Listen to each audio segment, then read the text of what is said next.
go through our state of the school, which basically lets you know where we're starting off and what our plan is to get to the end of the year and what our goals are.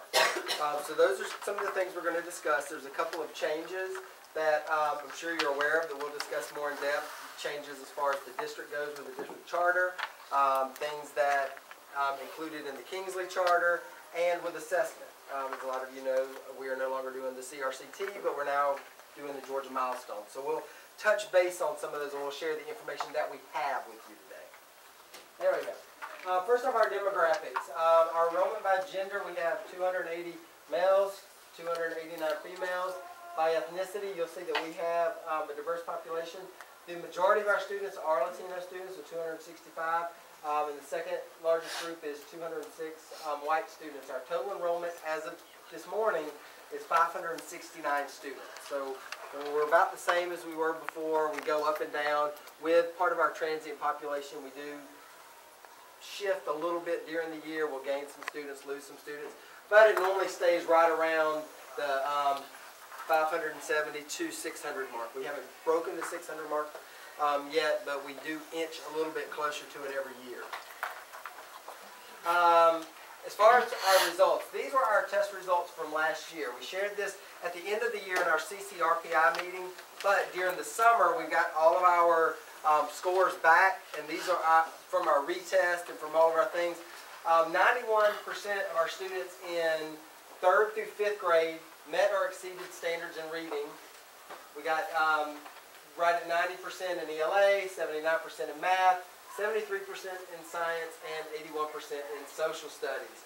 When you look at the chart down here, this will give you a breakdown of what the state, this is the state standard, state average rather.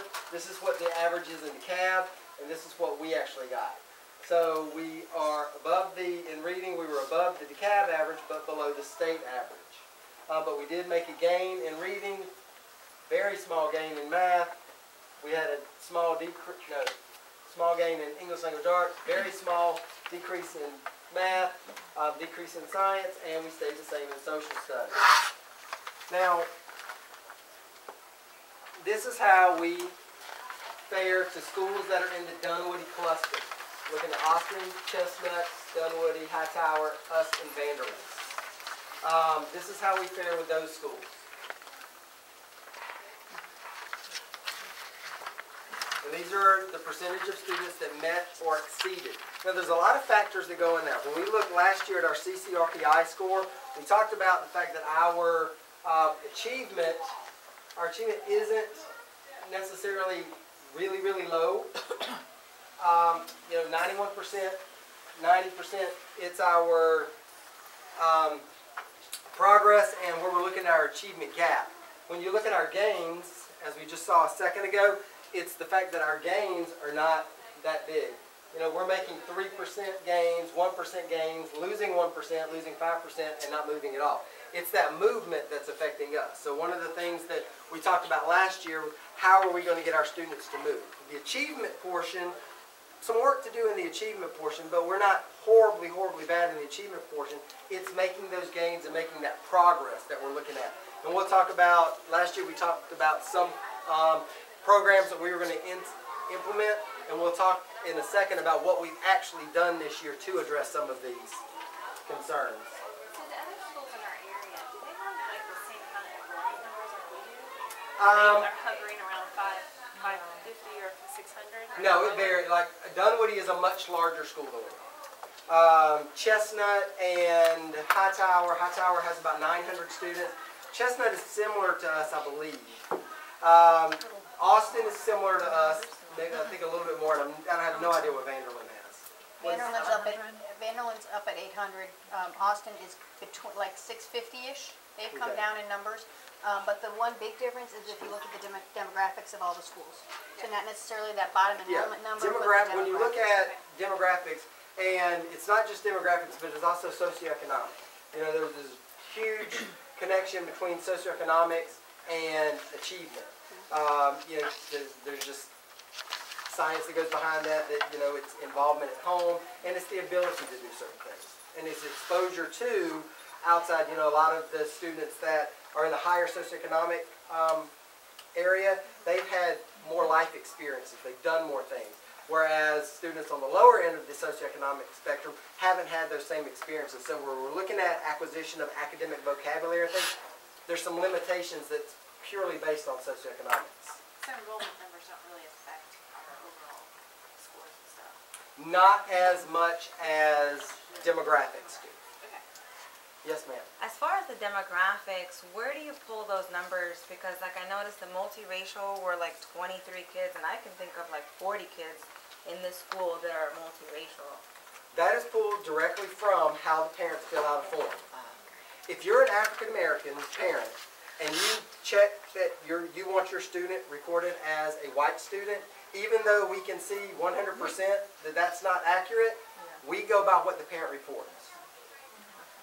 So, because that's the state law. However the parents fill out their enrollment data, that's how we include that enrollment data. And there are some parents that don't want their students tracked as a Latino student. Or they don't, if they've been in the country and that they think that there's a stigma with that. We have some parents that are very particular about how we demographically categorize their students. So however a parent identifies their student, that's how we identify that student. So what are some things that we've done to support our gains and helping with our academic record this year? Well, the first thing we've done this year is we've lowered our math class size. On all of our levels, we have added a math class to each level. So in 3rd grade, we have 4 teachers. We have 5 math classes. We have 4 math classes in 4th grade, 4 math classes in 5th grade. We've utilized some of our teachers that are in specialty areas like EIP, ESOL, and gifted to teach different math sections. Now, when our gifted teachers teach a math section, we try to concentrate most of our gifted students in there. It's not a gifted math class because what we do is we set our math class based on our STAR data. We take actual academic data and we use that academic data to set our kids in classes and create peer groups. And then we have lower classes for students that need additional support. And then through looking at their data, the larger classes are students who can work more independently and students who need challenge and can grasp the concepts faster. Since math is a concept-based academic area, as far as subtraction and addition and multiplication, they're all different in nuance, whereas reading, there are certain themes that run through children's literature, whether you're in kindergarten or 5th grade. You can read the same book but get different things out of it, or read different books and pull the different things. You can read completely different books but still do compare and contrast, things like that. That's why we separate math, because it's more difficult if I'm working on decimals with this table and addition with this table. They're hearing a lot of that cross language and it's confusing. Whereas in reading, it's not nearly as bad because they're reading their own and we can still work on separate concepts. So right now, one of the things that we're addressing our math, because our math is pretty low, is that we're decreasing the number of students in the classes so that teachers can give more individual attention to the students. So that's one thing that we've done. We've also began some accelerated programs. We are still at the beginning stage of our accelerated programs. What we did last year is strictly based on teacher recommendation. Some of the students were assessed as far as what their academic ability was in math. Now, we did not look at the county when they're looking at accelerated, they look at gifted. Well, when you look at being gifted, gifted incorporates your cognitive ability, academic ability, motivation, and creativity. Subject acceleration is purely academic. Either they can do perform the tasks or they can't. Creativity doesn't really play a factor in that.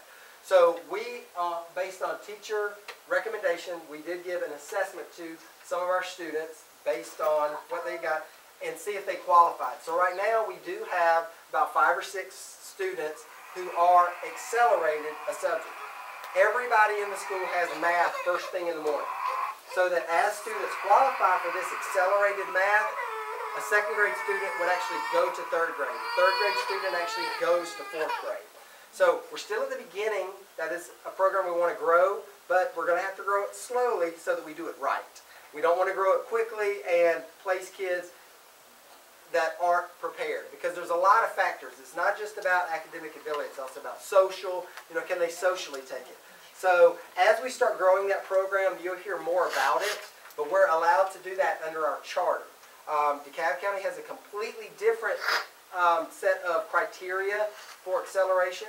Right now, we are just using accelerated process, and if you're interested in that process, I can tell you exactly what that process is, because there are certain milestones that they have to reach. They have to have a 90% on their, at least a 90% on their STAR data at the beginning of the year, and everybody takes the STAR math test.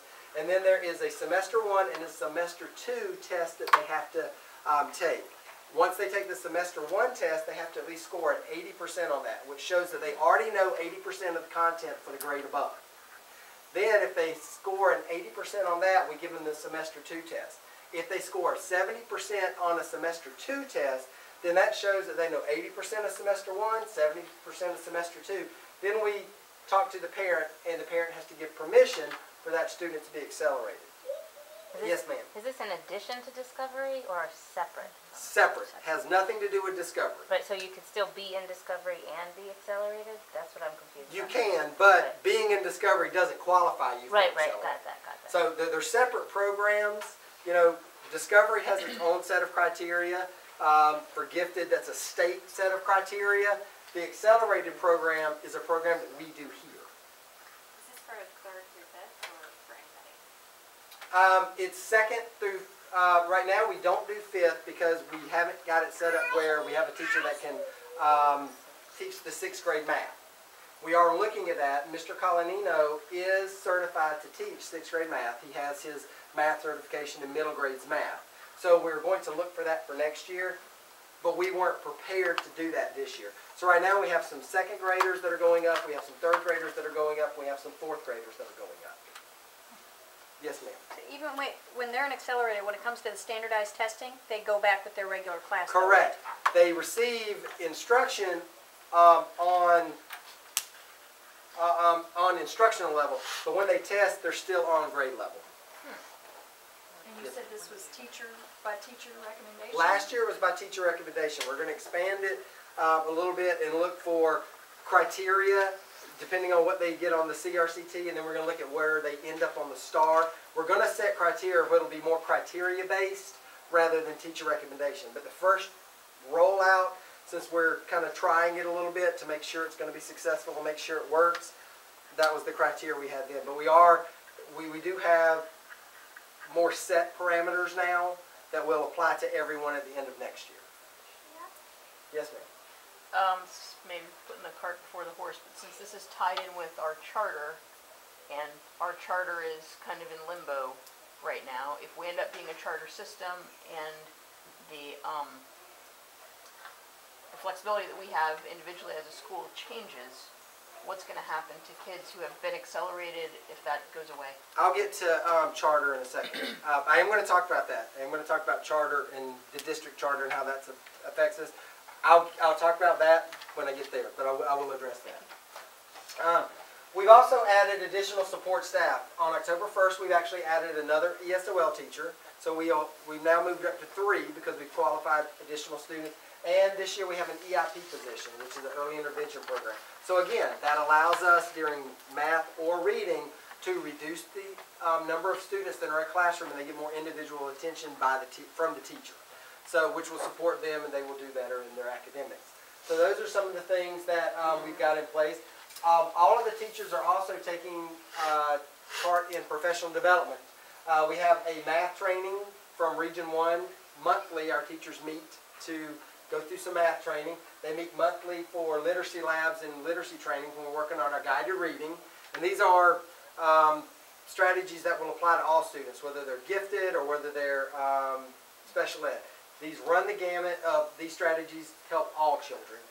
We're also doing monthly writing workshops. So our teachers are participating in a lot of professional development to improve their classroom instruction. Our special schedule this year, I know you've all kind of heard about that, but that is something that, again, under our charter, we're allowed to do this. The county requires and the state requires that every child have 2 sessions of PE a week. Now, the county also gives art and music. Art and music programs are not required by the state, counties give those, and counties can take those away based on budget. But right now we have art, music, and PE. PE twice a week, music once, art once. So that gives us 4 days of specials, and we were able to arrange our schedule to where on Fridays, those specials teachers are now kind of adopting a middle school motto to where they're offering electives. And I'm sure all of your kids have, come home and talked about that. It actively engages them, and also they're looking for ways to implement some of those STEM, hands-on STEM things. I know Miss Agee's doing some digital photography. Mr. Brew is still working on his, chorus. He's got some doing that. Coach is working on specific sports and how to teach them that. But it gives the kids something aside from the normal curriculum that actually engages them and gives them something to be interested in. And again, that's something that we're able to do because we're a charter school. Ms. Markey is also developing our STEM lab. Ms. Markey works very closely with Georgia Tech during the summer. She goes through a lot of trainings for STEM, and she's setting up our STEM lab. But we do need parent volunteers for STEM lab. So if you know of anybody that you want to volunteer to help us do that, feel free to give me their name. Or if you want to do it, you can volunteer also. But the STEM lab is something that we're going to get set up and running. We have a lot of robotics kits that we received through some STEM grants, and so that's going to be some of the things that we are going to move into this year. And so you'll start hearing about that. It'll probably be second 9 weeks or second semester, depending on what grade level you're in, as we start incorporating that. But again, we want to start small to make sure that we incorporate this the right way and we don't rush it to where it's all messed up. Another thing that we do is every Tuesday we have weekly data meetings to discuss the students in class. Ms. Baez and myself meet with each teacher during their specials time, and we discuss each child on an individual basis to see where they are. So we're really tracking individual student growth this year, and we're doing that on a weekly basis. So, we choose math 1 week, we choose reading 1 week, and we talk about those kids. So we're not just talking about the students that aren't meeting standard, we're also talking about those students who are meeting standard. How are we making sure that they grow? Because again, when we looked at our CCRPI score last year, that was part of our thing. We had a lot of students that were exceeding standards, but there was no growth. They were staying stagnant where they are. They were meeting standards, which was great, but we've got to show where we're adding value to their education. So once a week, we are meeting with teachers to discuss students on an individual basis. Also, increased parent conferences. The way we did parent conferences in the past was from 3 to 5. They were expected to get all that in. But this year we're going to get subs for the teachers, and for half a day, and they'll have to split us up for half a day, they're going to be able to have some of those conferences to expand some of that time. They'll still end up having to do some after school, but this will allow for more than a 15-minute brief conversation where you just set up another conference later on. Sorry about your kid. This will give them the time to, share some of the data that we're going through on those weekly meetings, so they can have an in-depth conversation about your student and how you can help your student. Because that's one of the focuses we're going on this year, is how we're going to increase our homeschool connection. Homeschool communication. Now, we're doing some work around that. I will tell you that right now we're trying to send home a lot of information. One of the things that we just added was a reading connection that you'll get once a month, and a science and math connection that you'll get once a month. You'll get one on the second Tuesday, one on the fourth Tuesday. So we're sending that home to try to get, some support. One of the biggest issues we have right now with our homeschool connection, it is having things interpreted. We receive most of our things in English, but as you saw, we have, the majority of our students now are Latino, and a lot of those parents do not speak English, nor do they read English. So when we're sending home communication, we're needing to make sure that we're reaching both populations. Now, some of the things we've done to reach both populations, we've taken some of these type meetings and we've taken them to the apartment complexes to include them. Because when you're looking at that demographics and how it's going to affect our academics, involved parents equal higher academic gains. That across the board, doesn't matter what race you are, doesn't matter what language you speak, involved parents are going to increase your academic performance, period. So we're looking to do that, and right now we're still going some growing pains. The county last year rolled out a website. Our teachers are getting their website. Right now we're having problems getting someone to manage that website. There's a lot of pieces there, but I'm working with one of the members of the Charter Council, and we're trying to get that under control. So there are some things we're working on. We're not where we want to be. I'm going to let you know that now. But we do have a plan in place, and we're trying to put all the pieces into place to get to where we want to be. But there's a lot of things there's a lot of work that we're doing, so you should see more of that. And if you don't, let the teachers know, this is my expectation for my child. I want to hear this, this, this.